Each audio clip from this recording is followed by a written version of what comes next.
Sports Day Paula Pudafat published by Paula Pudafat, 2020. This is a work of fiction. Similarities to real people, places, or events are entirely coincidental. Sports Day First Edition. May 1, 2020. Copyright 2020 Paula Pudafat. Written by Paula Pudafat. Sports Day, of course, this was typical of our school. Event of the year, and what else could that be? Sports Day. I didn't even realize, back then, that I was dyspraxic. I mean, it was still the late 1980s.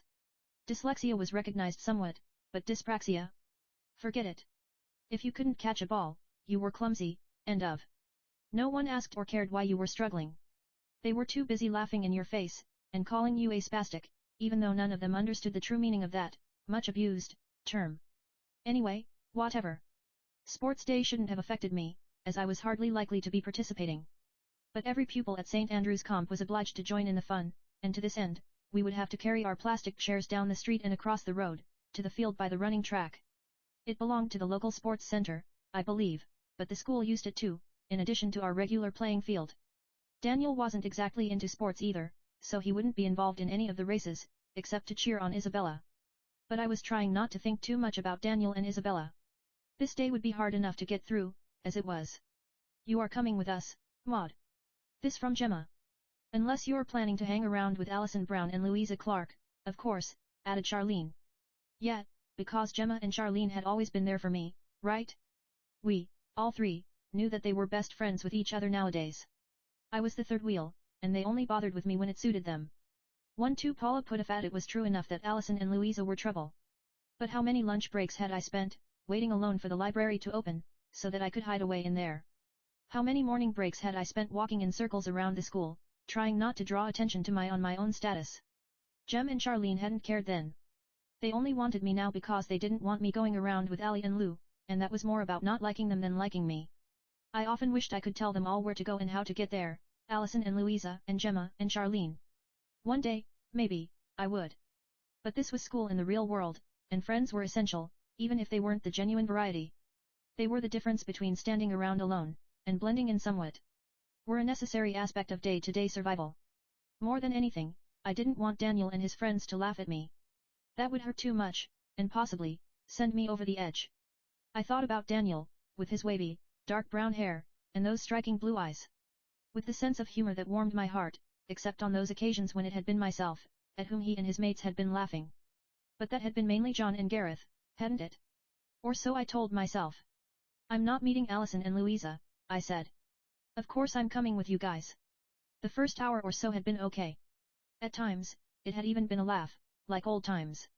Gemma, Charlene, and I had been real best friends for years, after all. We'd known each other since primary sports day 3 school. Both of my friends were in races, which had meant time with each of them, without the other.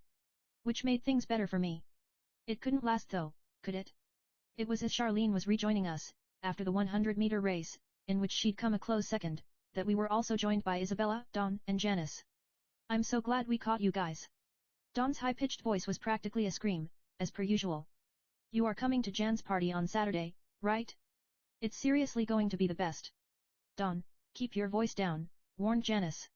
It is still supposed to be somewhat exclusive, you know. We don't want everyone thinking they're invited. This with a definite, undeniable glare, in my direction. Of course it's going to be exclusive, only the best people. That goes without saying, said Dawn. But Jem and Charlene are on the guest list, aren't they? Naturally, said Janice. Why wouldn't they be? And yes, we're definitely coming, confirmed Gemma.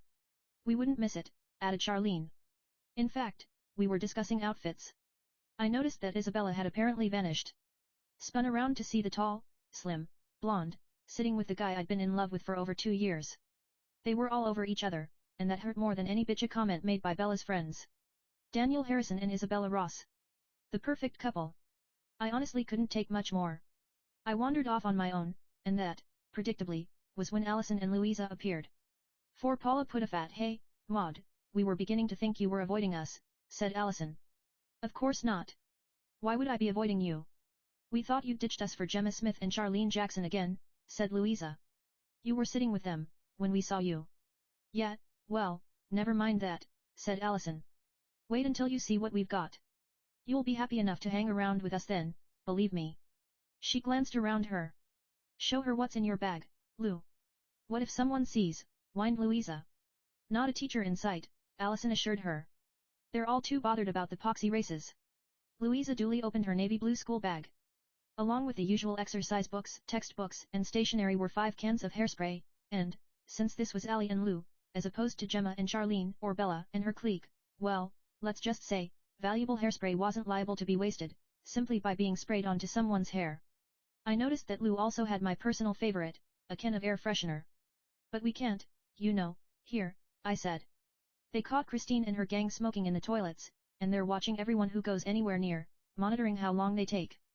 Yeah, well, sniffing in the toilets is kind of obvious, anyway, said Allison. The best way is just to do it right here.